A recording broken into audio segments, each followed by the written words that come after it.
नमस्कार दोस्तों, मेरा नाम है राकेश और आज हम चर्चा करेंगे मुंशी प्रेमचंद द्वारा लिखी कहानी दो बैलों की कथा के बारे में। यह कहानी है सच्ची वफादारी और हिम्मत की। दो बैल जिन्होंने मार भी सही, भूख भी सही, लेकिन दोस्ती और घर का साथ कभी नहीं छोड़ा। कहानी की शुरुआत गधे के स्वभाव से होती है। समाज में जब किसी को मूर्ख कहना होता है तो उसे गधा कहा जाता है। लेखक सवाल उठाते हैं, क्या गधा सचमुच मूर्ख होता है या उसका सीधापन और सहनशीलता उसकी कमजोरी बन गई है? गधा कभी क्रोध नहीं करता, चाहे जितनी मार खाए, चाहे जैसी घास मिले, वह शिकायत नहीं करता। फिर भी समाज उसे मूर्ख कहता है। कहानी के मुख्य पात्र हीरा और मोती दो बैल थे। वे झुरी नामक किसान के बैल थे। दोनों सुंदर, मेहनती और समझदार बैल थे। दोनों में गहरी मित्रता थी। दोनों खेत में काम करते और अधिक बोझ उठाते। उनका जीवन संतोष और प्रेम से भरा हुआ था। दिन झुरी अपनी पत्नी के कहने पर बैलों को अपने साले गया के घर भेज देता है। हीरा और मोती समझते हैं कि उन्हें बेच दिया गया है। वे दुखी हो जाते हैं। गया उन्हें बहुत मारता है, सूखा भूसा देता है और उनसे कठोर व्यवहार करता है।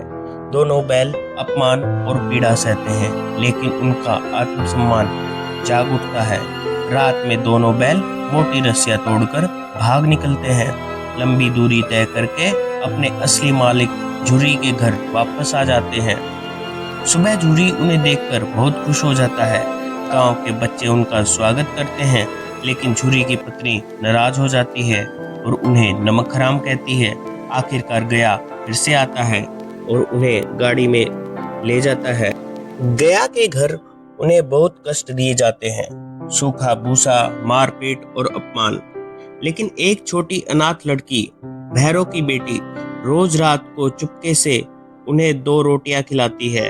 वही उनके जीवन की आशा बन जाती है। उस बच्ची का प्रेम ही उन्हें जीवित रखता है।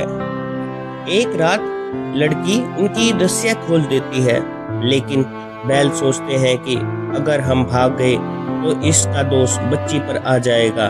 फिर भी लड़की शोर मचाकर उन्हें भागने का मौका देती है।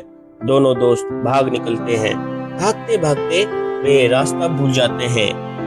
तभी एक सांड उनसे भिड़ जाता है। यहाँ कहानी का सबसे रोमांचक दृश्य आता है। दोनों मित्र रणनीति बनाते हैं। एक आगे से हमला करता है, दूसरा पीछे से। मिलकर वे सांड को हरा देते हैं। यह दृश्य दिखाता है कि एकता में कितनी शक्ति होती है। आगे जाकर वे मटर के खेत में पकड़े जाते हैं और काजी हाउस में बंद कर दिए जाते हैं। वहाँ उन्हें कई दिन खाना नहीं मिलता। सभी जानवर अधमरे पड़े होते हैं। हीरा विद्रोह करता है और दीवार तोड़ने की कोशिश करता है। मोती भी साथ देता है। आखिरकार दीवार गिर जाती है और कई जानवर भाग जाते हैं, लेकिन वे दोनों फिर से पकड़े जाते हैं और उन्हें मारा जाता है। दोनों को नीलामी में बेच दिया जाता है। एक कसाई उन्हें खरीद लेता है। अब उन्हें लगता है कि जीवन का अंत निश्चित है। रास्ते में वे हरे भरे खेत देखते हैं और अपने भाग्य पर दुखी होते हैं। चलते चलते अचानक जाना पहचाना रास्ता नजर आता है। वही खेत, वही गांव, वही कुआं। वे तेजी से दौड़ते हैं और सीधे अपने पुराने घर झुरी के पास पहुंच जाते हैं। झुरी उन्हें देखकर बहुत खुश होता है। कसाई उन्हें पकड़ने की कोशिश करता है, लेकिन मोती उसे भगा देता है। झुरी की पत्नी भी उन्हें प्यार से दुलारती है।